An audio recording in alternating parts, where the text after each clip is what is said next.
찰스 디킨스의 블리크 하우스 65번째 이야기 세상을 시작하다.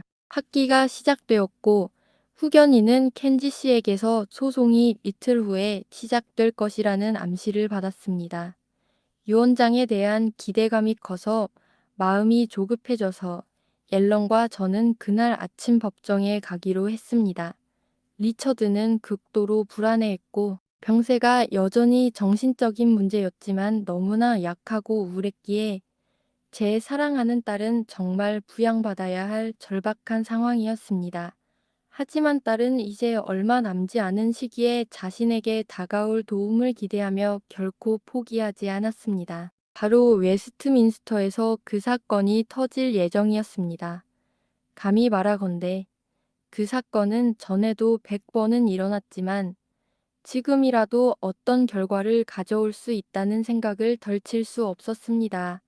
아침 식사 후 바로 집을 나서 웨스트민스터 홀에 제 시간에 도착했습니다. 그리고 활기 넘치는 거리를 함께 걸었습니다. 너무나 행복하고도 기묘하게 느껴졌습니다. 리처드와 이이다를 위해 무엇을 해야 할지 계획하며 길을 가던 중 누군가 에스더, 내 사랑하는 에스더, 에스더 라고 부르는 소리가 들렸습니다. 테디 젤리비가 작은 마차 창문 밖으로 고개를 내밀고 있었는데 제자들이 너무 많아서 제자들을 만나러 갈 수 없을 것 같았습니다. 저는 제 보호자가 해주신 모든 일을 적어 보냈지만 만나러 갈 시간이 없었습니다. 물론 우리는 돌아섰고 그 애정 어린 소녀는 황홀경에 빠져 꽃을 가져다 주던 그날 밤 이야기를 할 수 있어서 너무 기뻤습니다. 제 얼굴 보니까지 을 두 손으로 꽉 쥐고 온갖 욕설을 퍼붓고 앨런에게 제가 무슨 짓을 했는지도 모른 채 온갖 욕설을 퍼부으며 제게 무슨 짓을 했는지 이야기했습니다.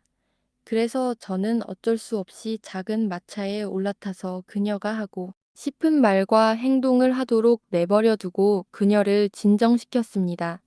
창가에 서 있던 앨런은 캐디만큼이나 기뻤고 나도 그들만큼 기뻤다. 그리고 나는 캐디를 돌보며 웃고 얼굴이 붉어지고 깔끔한 모습을 보인 것이 아니라 그저 그렇게 해서 벗어날 수 있었던 게 아닐까 하는 생각이 들었다.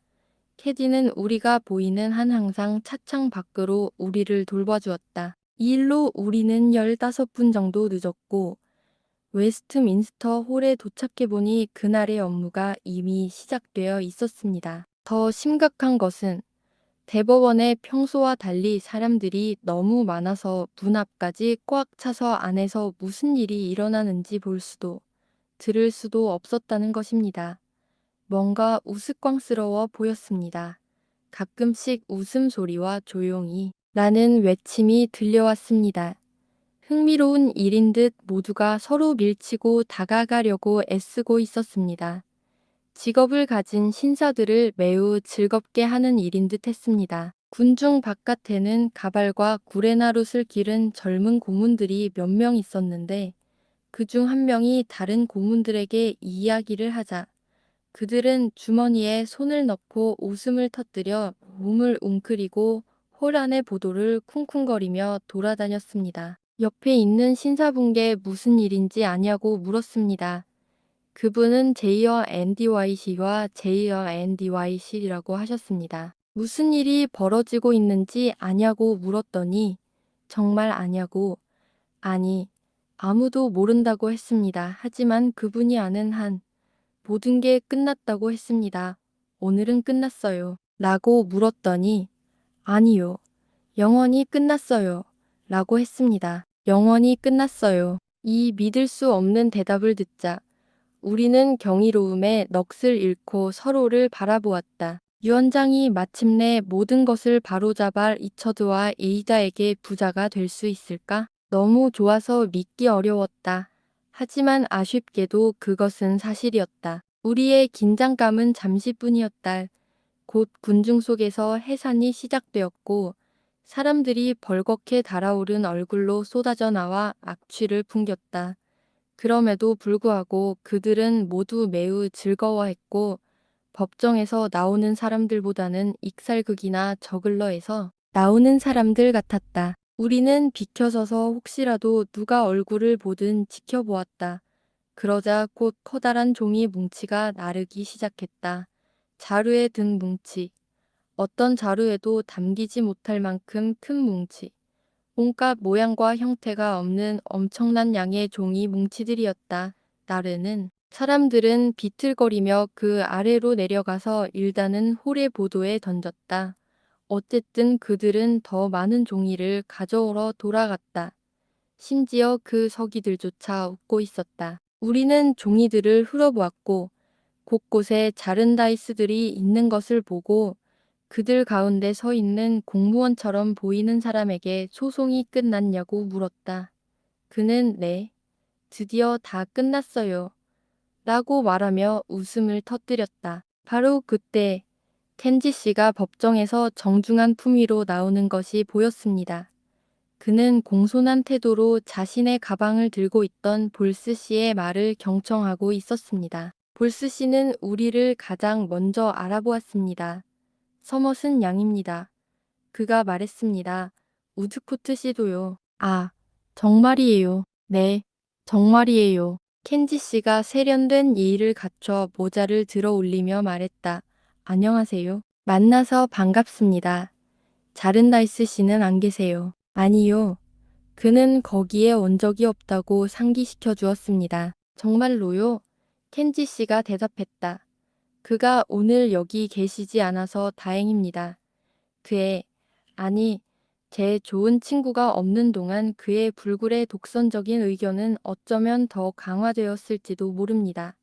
합리적으로 강화된 것은 아니지만 강화되었을지도 모릅니다. 오늘은 무슨 일이 일어났나요? 앨런이 물었다. 뭐라고요? 켄지 씨는 지나치게 예의 바르게 말했다. 오늘은 무슨 일이 있었나요? 무슨 일이 있었지? 켄지 씨가 되뇌었다. 맞아. 그래. 뭐 별로 한 게 없어. 별로. 우리는 점검을 받았어. 갑자기 말하자면 문턱에서 이 원장이 진짜 문서로 간주됩니까? 선생님, 앨런이 물었다. 그렇게 말씀해 주시겠습니까? 물론입니다. 제가 할 수만 있다면요. 켄지 씨가 말했다.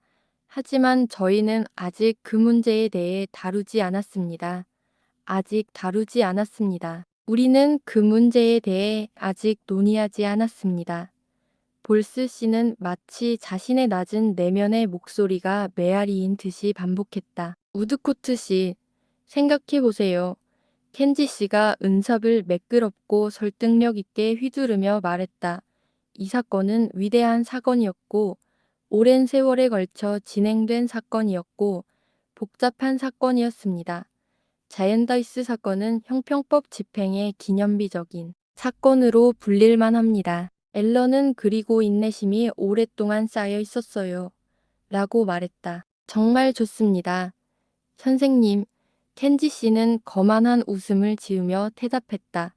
좋습니다. 우드코트 씨, 이 위대한 데이를 위해 수많은 어려움과 우연, 교묘한 허구, 그리고 절차들을 연구하고 능력과 웅변, 지식, 지성을 쏟아부었다는 것을 다시 한번 생각해 보십시오.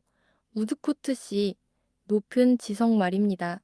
오랜 세월 동안 저는 변호사협회의 꽃이라고 부르고 싶습니다. 그리고 감히 덧붙이자면 양모자루에 익은 가을 열매라고 할 수 있는 것들이 자엔다이스에게 아낌없이 쏟아졌습니다. 만약 대중이 위대한 업적의 혜택을 받고 나라가 위대한 업적을 장식한다면 그대가는 돈이나 그 가치로 치러야 할 것입니다. 선생님, 켄지 씨, 앨런이 순간적으로 깨달은 듯 말했다. 죄송합니다만 시간이 촉박합니다. 재산 전체가 소송 비용으로 처리된 것으로 알고 있습니다. 그럴 것 같아요. 켄지 씨가 대답했다. 볼스 씨, 어떻게 생각하세요? 그럴 것 같아요. 볼스 씨가 말했다. 그러면 소송이 효력을 잃고 사라지는 거요. 아마도요. 켄지 씨가 대답했다. 볼스 씨, 아마도 그럴 겁니다. 볼스 씨가 말했다. 맙소사, 앨런이 속삭였다.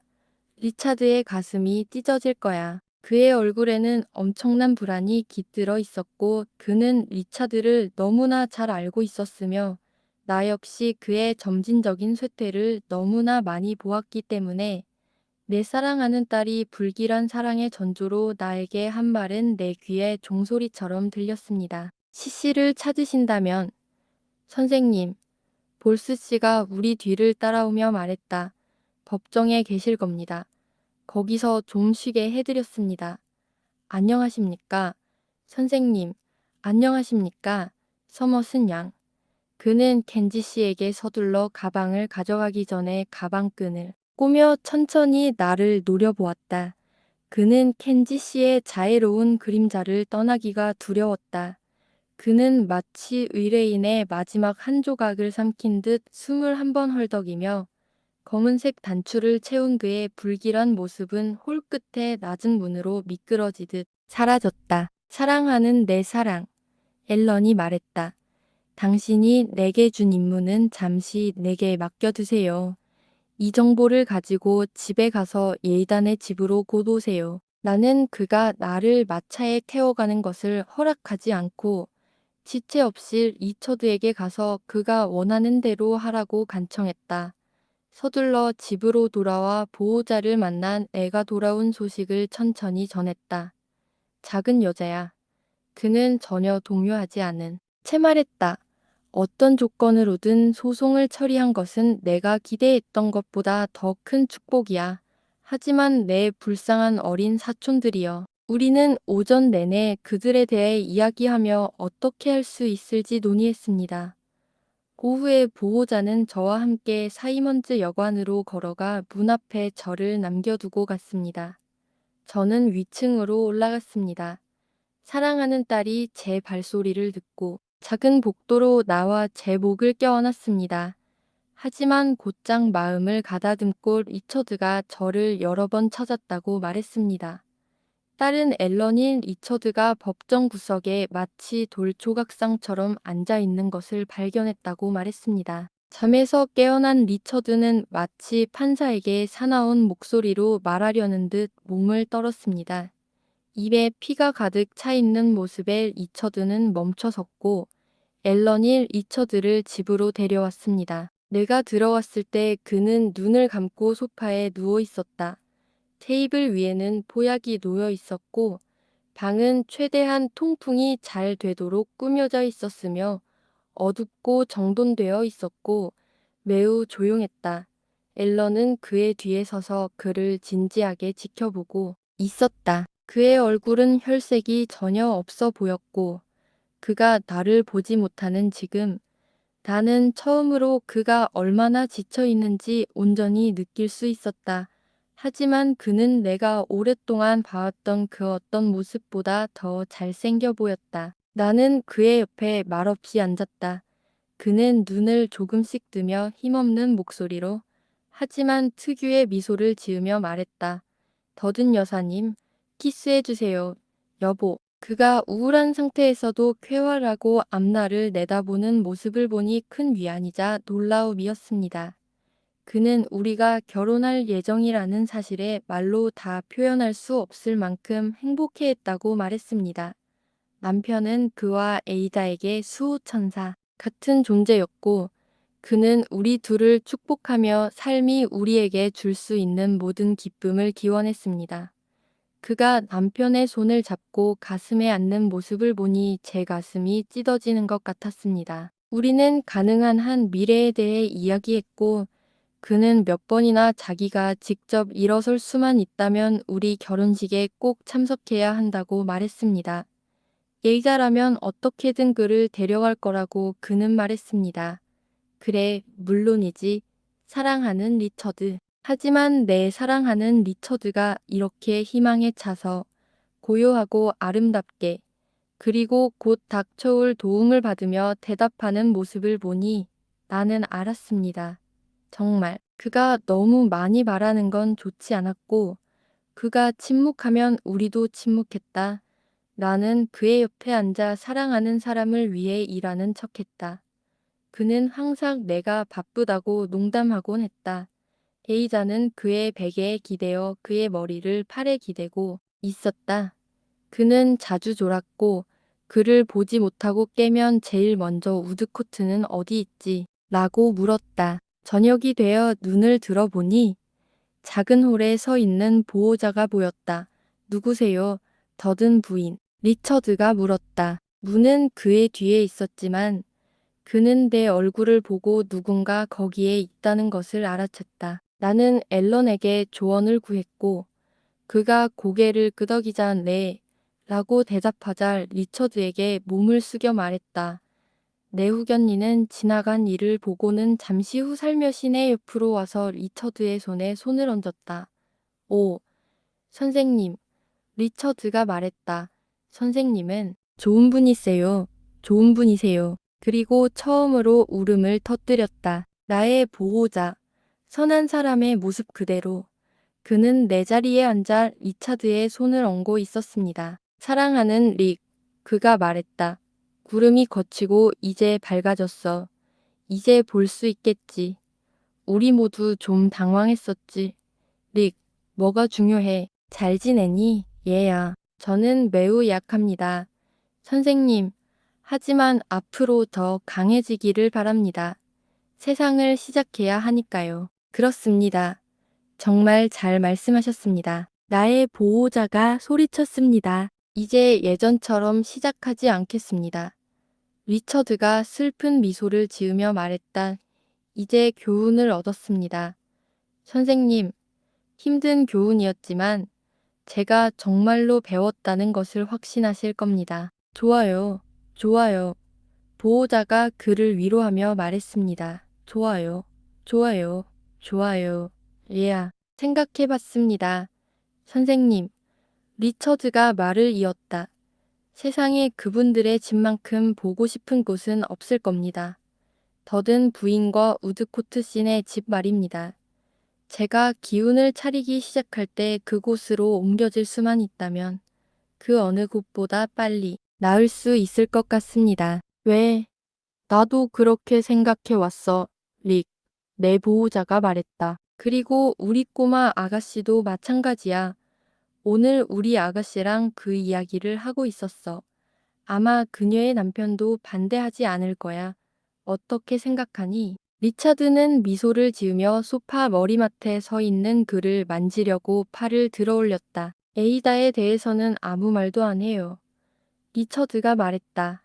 하지만 에이다를 생각하고 정말 많이 생각해 왔어요. 에이다를 좀 보세요. 에이다를 보세요. 선생님, 이다도 베개에 엎드려 자고 싶은데 이다도 베개에 엎드려 있는 걸 보세요. 사랑하는 내 사랑, 내 불쌍한 딸아. 그는 그녀를 팔에 꼭 껴안았고 우리 중 누구도 말을 하지 않았다. 그가 서서히 그녀를 놓아주자 그녀는 우리를 바라보며 하늘을 올려다보고 입술을 움직였다. 제가 황량한 집에 가면 리처드가 말했다. 할 말이 많을 겁니다. 선생님, 그리고 선생님도 제게 보여주실 게 많을 겁니다. 가실 거죠? 물론이죠. 릭, 고맙습니다. 당신처럼, 당신처럼요. 리처드가 말했다. 하지만 다 당신답죠. 사람들이 당신이 어떻게 계획했는지, 에스더의 익숙한 취향과 생활 방식을 어떻게 기억했는지 말해줬어요. 마치 옛날 황량한 집에 다시 온 것 같을 거예요. 그리고 너도 거기 오게 될 거야.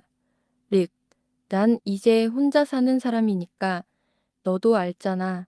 그리고 내게 오는 건 자선일 거야. 자선이야, 내 사랑. 그는 에이다의 금발 머리카락을 부드럽게 쓰다듬으며 한 가닥을 입술에 대며 말했다. 그녀가 혼자 남겨진다면 소중히 간직하겠다고 마음속으로 다짐했던 것 같다. 그건 괴로운 꿈이었나요? 리처드가 내 보호자의 두 손을 열렬히 잡으며 말했다. 그 이상은 없어. 닉, 그 이상은 없어. 그리고 당신은 좋은 사람이니 그걸 그대로 받아들이고 꿈꾸는 사람을 용서하고 동정하며 그가 깨어났을 때는 관대하고 격려해 줄 수 있겠습니까? 물론 그럴 수 있어. 난 그저 또 다른 몽상가일 뿐이야.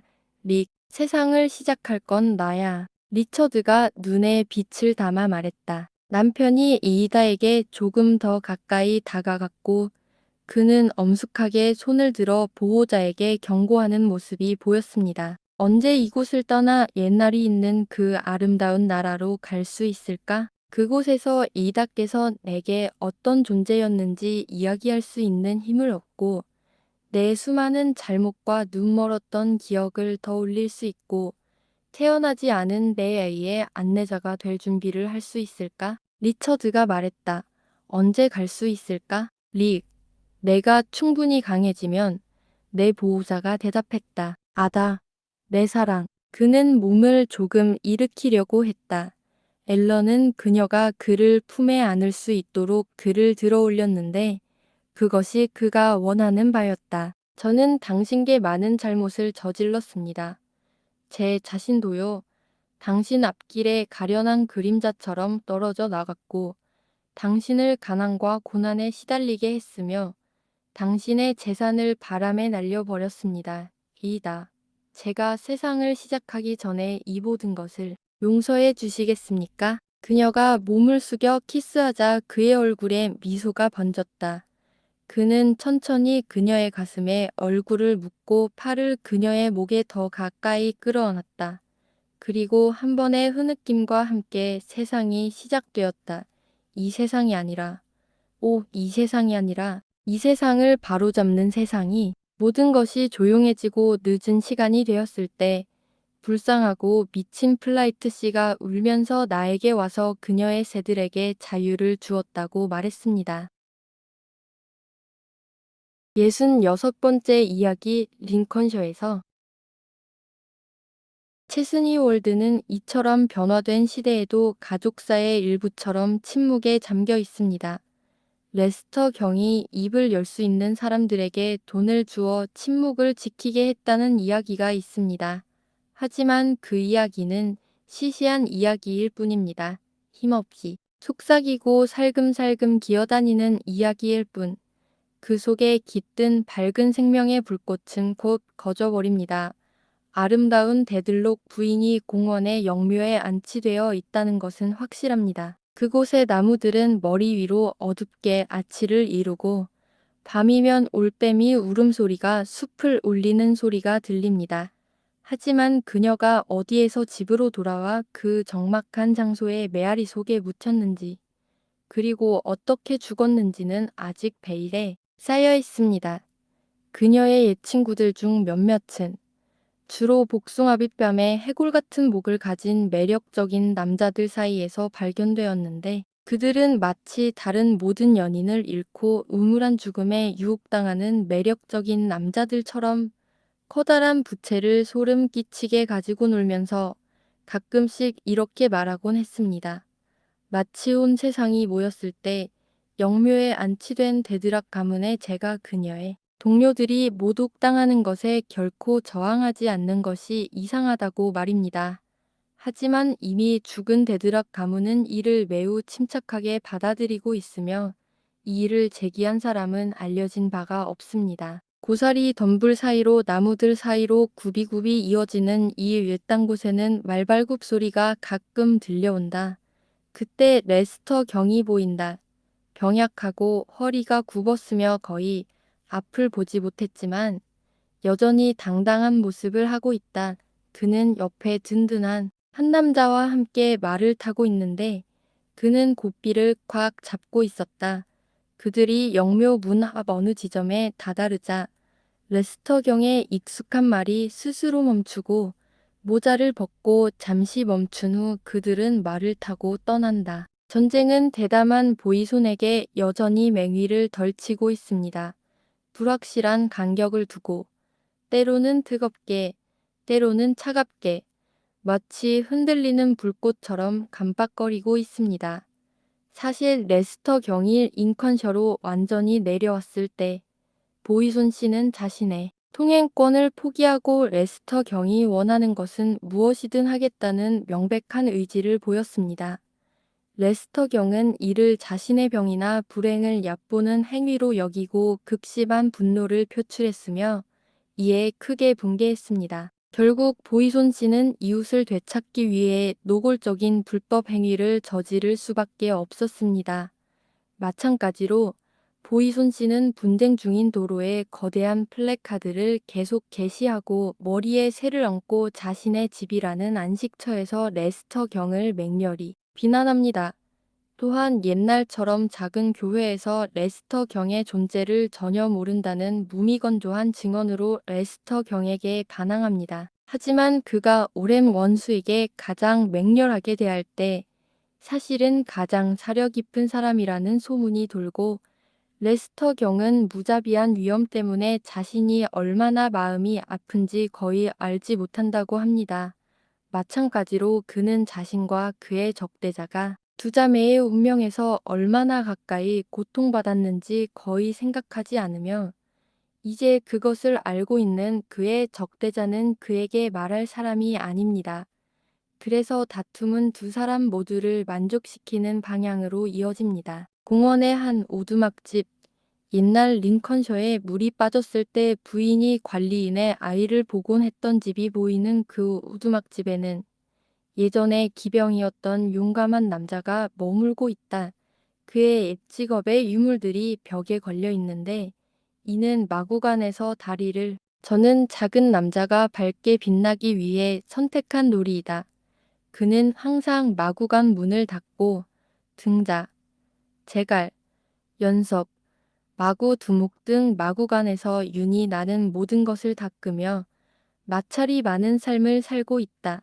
털북숭이로 다친 작은 남자는 마치 잡종견의 늙은 개처럼 심하게 다쳤다. 그는 필이라는 이름을 가지고 있다. 이제는 더 잘 들리지 않는 노부인이 아들의 팔에 안겨 교회에 가는 모습은 참으로 아름다운 광경이었다. 그리고 요즘은 집에 손님이 거의 없어서 보기 드문 광경이지만 레스터 경에 대한 두 사람의 관계, 그리고 레스터 경에 대한 그의 관계도 살펴보았다. 한여름 날씨가 되면 그들은 손님들을 맞이한다. 체스니 월드는 평소에는 알지 못했던 회색 망토와 우산이 나뭇잎 사이로 보이기도 하고 두 젊은 여성이 외딴 톱질 구덩이와 공원 구석구석에서 가끔씩 뛰어놀기도 한다. 그리고 두 개의 파이프에서 나오는 연기가 병사집 문간에서 향기로운 저녁 공기 속으로 퍼져나간다. 그때 오두막 안에서 영국 척탄병이라는 고무적인 주제에 대한 파이프 연주가 들려온다. 저녁이 깊어갈 무렵 두 남자가 함께 서성거리는 동안 거칠고 완고한 목소리가 들려온다. 하지만 저는 할머니 앞에서는 절대 인정하지 않습니다. 규율을 지켜야 합니다. 집의 대부분은 폐쇄되었고 더 이상 전시장도 아닙니다. 그러나 레스터 경은 그 모든 시간 동안 기능접실에서 쪼그라든 모습을 유지하며 부인의 글이나 볏자리에 안치되어 있습니다. 밤에는 넓은 칸막이로 막혀 그 부분만 밝게 비추고 있어 응접실의 불빛은 점점 줄어들고 희미해져 마침내는 더 이상 보이지 않습니다. 사실 조금만 더 지나면 레스터 경의 모든 것이 꺼질 것입니다. 영묘의 축축한 문이 그토록 굳게 닫혀 있고 완고해 보이지만 그 문이 열리고 그를 맞이할 것입니다. 시간이 흐르면서 얼굴의 붉은 기운은 점점 더 분홍빛으로 하얀 기운은 점점 더 노랗게 물들어가는 볼룸니아는 긴 저녁마다 레스터 경에게 책을 읽어주며 하품을 감추려고 온갖 수작을 부립니다. 그 중에서도 가장 효과적이고 중요한 것은 장밋빛 입술 사이에 진주 목걸이를 끼우는 것입니다. 버피와 부들 문제에 대한 장황한 논설들은 버피가 얼마나 티끌 하나 없이 깨끗한지, 부들만 있고 버피는 없는 나라가 어떻게 멸망하는지, 아니면 버피만 있고 부들 없이 나라가 어떻게 구원받는지 둘 중 하나여야 하며 다른 어떤 것도 될 수 없습니다를 보여줍니다. 레스터 경은 그것이 무엇인지 특별히 신경 쓰지 않고 그 내용을 자세히 따라가는 것 같지도 않습니다. 볼룸니아가 책을 멈추는 순간 그는 항상 정신을 차리고 그녀의 마지막 말을 낭낭하게 반복하며 그녀가 피곤한지 알아봐 달라고 불쾌감을 표합니다.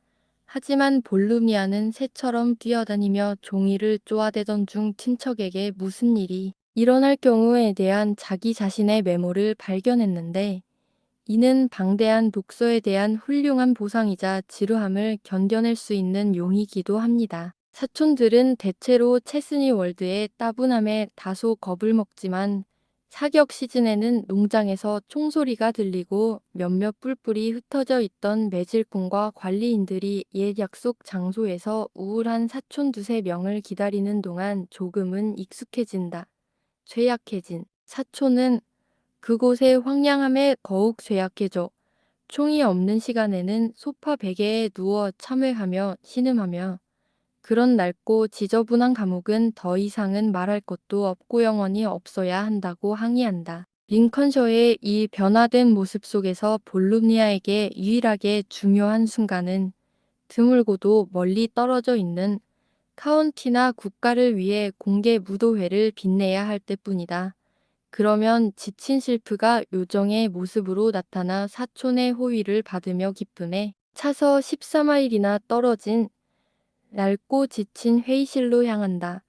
그곳은 매년 364일 밤낮으로 낡은 의자와 탁자가 거꾸로 놓여있는 마치 지구 반대편의 허름한 방과 같다. 그러면 그녀는 겸손함, 소녀다운 활기, 그리고 이빨이 너무 많은 흉측한 늙은 장군이 이빨 하나라도 이긴 이에 베어내지 못했던 시절처럼 강충강충 뛰어다니는 모습으로 모든 사람의 마음을 사로잡는다. 그러고 나서 그녀는 명문가의 목가적인 요정처럼 춤의 미로를 빙글빙글 돌며 얽힌다. 그러면 신사들이 차, 레모네이드, 샌드위치, 그리고 경의를 표하며 나타난다. 그러면 그녀는 친절하고 잔인하며 위엄있고 겸손하며 다양하고 아름다우면서도 고집스럽다. 그러면 그녀와 다른 시대의 작은 유리 샹들리에 사이에는 기묘한 유사점이 있다. 그 샹들리에들은 그 지폐실을 장식하고 있는데, 그 빈약한 줄기, 얄팍한 작은 물방울이 없는 곳에 있는 실망스러운 뾰족한 부분과 물방울이 모두 떨어져 나간 얄팍한 줄기, 그리고 작고 희미한 프리즘처럼 반짝이는 모든 것이 마치 권세 비오에류의 맨하이어스처럼 보인다. 링컨셔에서 볼룸리아까지의 삶은 나무들을 바라보며 한숨을 쉬고 손을 비비고 고개를 숙이고 단조로운 움푹 팬 창틀에 눈물을 쏟는 광활하고 텅 빈 집과 같습니다. 장엄한 미궁은 옛 인간 가족과 그들의 유령 같은 모습보다는 수백 개의 무덤에서 모든 소리에 울려 퍼져 건물 전체에 울려 퍼지는 메아리와 천둥 소리로 가득한 햇가족의 소유물과 같습니다. 밤에 침실 바닥에 빛을 덜어뜨리기 위해 사용하지 않는 통로와 계단을 낭비하는 것은 몰래 심부름을 하러 온 발소리를 집 안으로 보내는 것과 같습니다. 혼자 돌아다니는 사람이 거의 없는 곳. 불에서 재가 떨어지면 하녀가 비명을 지르고 사시사철 울부짖으며 영혼의 비참한 상태에 빠져 경고를 보내고 떠나는 곳입니다. 체스니 월드는 이렇다. 그토록 많은 부분이 어둠과 공허 속에 내버려진 채 여름의 따스한 햇살이나 겨울의 고요함 속에서도 그토록 작은 변화만 남아 언제나 음울하고 고요하게 서 있다. 낮에는 깃발도 휘날리지 않고 밤에는 반짝이는 불빛도 없다. 오가는 가족도 창백하고 차가운 방에 영혼이 되어줄 방문객도 그곳에는 생명의 활기조차 없다. 낯선 이의 눈에조차 열정과 자부심은 링컨셔의 이 장소에서 사라져 칙칙한 고요 속에 내버려 두었다. 67번째 이야기, 에스더 서사의 마무리. 저는 블리크 하우스의 안주인으로 지낸 7년이라는 행복한 시간을 보냈습니다. 제가 쓴 글에 덧붙일 몇 마디는 곧 써낼 것이고, 그러면 제가 편지를 쓰는 낯선 친구와 저는 영원히 헤어지게 될 것입니다. 제게는 소중한 추억들이 많이 남아 있을 테고, 그 친구의 추억도 조금은 남아 있기를 바랍니다. 그들은 내 사랑하는 아이를 내 품에 안았고, 여러 주 동안 나는 그녀를 떠나지 않았다. 그토록 많은 일을 해낼 그 어린아이는 아버지 무덤에 잔디가 심어지기 전에 태어났다. 그 아이는 남자아이였고 나와 남편, 그리고 보호자는 그에게 아버지의 이름을 지어주었다. 사랑하는 딸이 기대했던 도움은 비록 영원한 지혜 안에서 다른 목적을 위해 오긴 했지만 결국 그녀에게 왔습니다. 아버지가 아닌 어머니를 축복하고 회복시키는 것이 야기의 사명이었지만 그 힘은 강력했습니다. 그 연약한 작은 손의 힘과 그 손길이 사랑하는 딸의 마음을 치유하고 희망을 불러일으키는 것을 보았을 때 저는 하나님의 선하심과 부드러움에 대한 새로운 감각을 느꼈습니다. 그들은 번성했고 나는 사랑하는 다라이가 시골 정원으로 들어가 오리다이를 품에 안고 걸어가는 모습을 조금씩 보았다. 그때 나는 결혼했다. 행복한 사람들 중에서도 가장 행복한 사람이었다. 바로 그때 보호자께서 우리에게 다가오셔서 이다에게 언제 집에 올 것인지 물으셨습니다. 두 집 다 내 집이야, 여보. 그가 말했다. 하지만 오래된 황량한 집이 우선이야. 너와 내 아들이 그 집을 차지할 만큼 강해지면 와서 내 집을 차지해. 에이다는 그를 가장 사랑하는 사촌, 존이라고 불렀습니다. 하지만 그는 아니, 이제 보호자가 되어야 해. 라고 말했습니다. 그는 이후로 에이다의 보호자였고 아들의 보호자였습니다. 그리고 그는 그 이름과 오랜 인연이 있었습니다. 그래서 이이다는 그를 보호자라고 불렀고 그 이후로도 계속 보호자라고 불렀습니다. 아이들은 그를 다른 이름으로 부르지 않습니다. 저는 아이들이라고 부르고 제게는 어린 달 둘이 있습니다. 찰리 여전히 동그란 눈을 하고 문법에 전혀 능하지 않은가 우리 동네 밀러와 결혼했다는 게 믿기지 않는다. 하지만 사실은 그렇다. 지금도 이른 아침 여름 창가에서 글을 쓰며 책상에서 눈을 들어 올려보면 방앗간이 돌아가기 시작하는 모습이 보인다. 방앗간 주인이 찰리를 망치지 않기를 바란다. 하지만 그는 찰리를 매우 좋아하고 찰리는 그런 결혼에 허용심이 많다. 그는 부유하고 많은 사랑을 받고 있었기 때문이다. 내 하녀에 관해서는 마치 방앗간이 30분 전만 해도 7년 동안 꼼짝도 하지 않았던 것처럼 시간이 멈춘 것 같다. 찰리의 여동생 엠마가 찰리의 예전 모습 그대로이기 때문이다. 찰리의 오빠 톰에 대해서는 학교에서 암호학을 전공했는지 말하기가 정말 두렵지만 아마 소수점이었던 것 같다. 그는 방앗간 주인의 제자인데 무슨 직업을 가졌든 간에 수줍음이 많고 착하다. 항상 누군가를 사랑하고는 부끄러워한다. 캐디 젤리비는 우리와 함께 마지막 휴일을 보냈고 그 어느 때보다 사랑스러운 존재였습니다. 마치 평생 춤 레슨을 한 번도 해본 적이 없는 듯 가이들과 함께 집 안팎을 끊임없이 춤을 추며 지냈습니다. 테디는 이제 마차를 빌리는 대신 작은 마차를 직접 몰고 다니면 유먼 스트리트보다 서쪽으로 2마일 떨어진 곳에 살고 있습니다. 그녀는 매우 열심히 일하는데 훌륭한 남편은 다리를 절고 거의 아무것도 할 수 없습니다. 그럼에도 그녀는 매우 만족하며 온 마음을 다해 하는 일을 합니다. 젤리비 씨는 예전 집에서처럼 새 집에서도 저녁 시간을 벽에 기대고 보냅니다.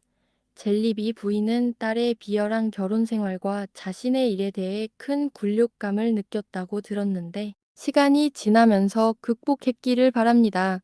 그녀는 보리오블라가에 실망했는데 보리오블라 왕이 기후 때문에 살아남은 사람들을 모두 엄주 때문에 팔아치우려 했기 때문에 실패로 돌아갔기 때문입니다. 하지만 그녀는 여성의 의회 진출권을 위해 노력해왔고 테디는 그것이 예전보다 더 많은 서신을 주고받는 임무라고 말했습니다.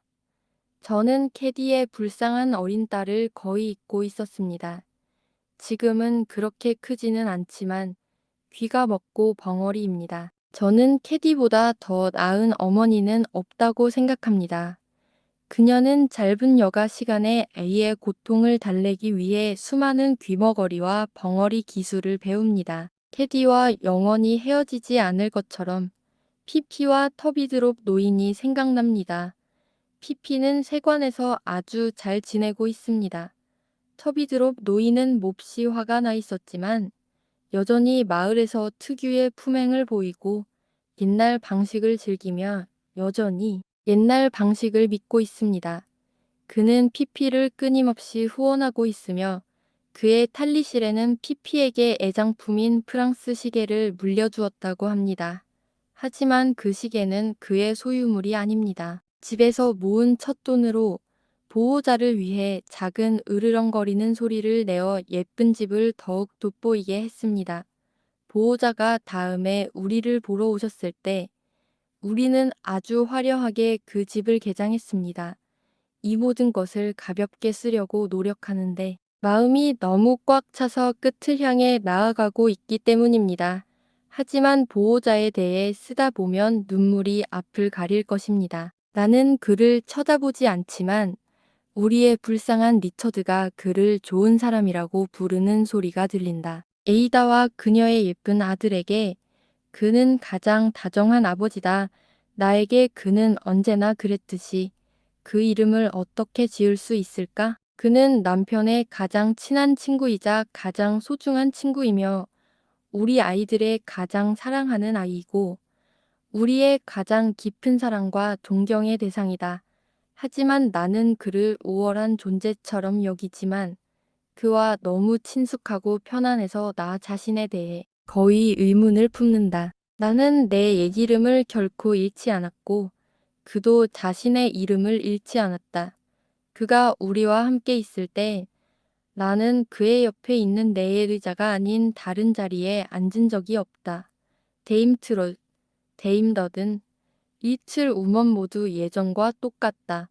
그럴 때 나는 똑같이 내 사랑하는 보호자님이라고 대답한다. 그가 나를 현관으로 데려가 이름을 읽어주던 날 이후로 나는 단 한순간도 바람이 동쪽에서 불어오는 것을 본 적이 없었다. 언젠가 나는 그에게 바람이 이제는 동쪽에서 불어오는 것 같지 않다고 말했더니 그는 정말로 아니라고 바로 그날 바람이 그쪽에서 떠났다고 말했다. 사랑하는 내 딸이 그 어느 때보다 아름답다고 생각해요. 그녀의 얼굴에 드리워졌던 슬픔이 지금은 없지만 그 순수한 표정마저 정화시켜 더욱 신성한 느낌을 주는 것 같아요. 가끔 눈을 들어 여전히 입고 있는 검은 드레스를 입은 그녀를 보면 리처드에게 가르치는 그녀의 모습을 보면 말로 표현하기 어려운 감정이 들어요. 그녀가 기도 속에서 사랑하는 에스더를 기억하고 있다는 사실이 얼마나 기쁜지 몰라요. 난 그를 리처드라고 불러. 그런데 그는 자기 엄마가 둘인데 내가 그 중 하나라고 하더라. 우리는 은행에 돈이 많지는 않지만 항상 번영했고 충분히 가지고 있습니다. 남편과 함께 밖으로 나갈 때마다 사람들이 그를 칭찬하는 소리를 듣습니다. 어떤 집에 들어가도 그의 칭찬을 듣거나 감사하는 눈빛을 볼 수 있습니다. 밤에 잠자리에 들 때마다 그가 그날 하루 동안 고통을 덜어주고 어려움에 처한 누군가를 위로해 주었다는 것을 압니다. 회복 불능 상태에 빠진 사람들의 침상에서 마지막 순간에 그의 인내심 넘치는 돌봄에 대한 감사가 자주 올라왔다는 것을 압니다. 이것이 바로 부자가 되는 것이 아닐까요? 사람들은 심지어 저를 의사 부인이라고 칭찬합니다. 제가 돌아다니는 모습조차 좋아하고 저를 너무 칭찬해서 제가 부끄러울 정도입니다. 이 모든 게 다 그분 덕분입니다. 제 사랑이자 자랑인 그분. 사람들은 그분 때문에 저를 좋아합니다.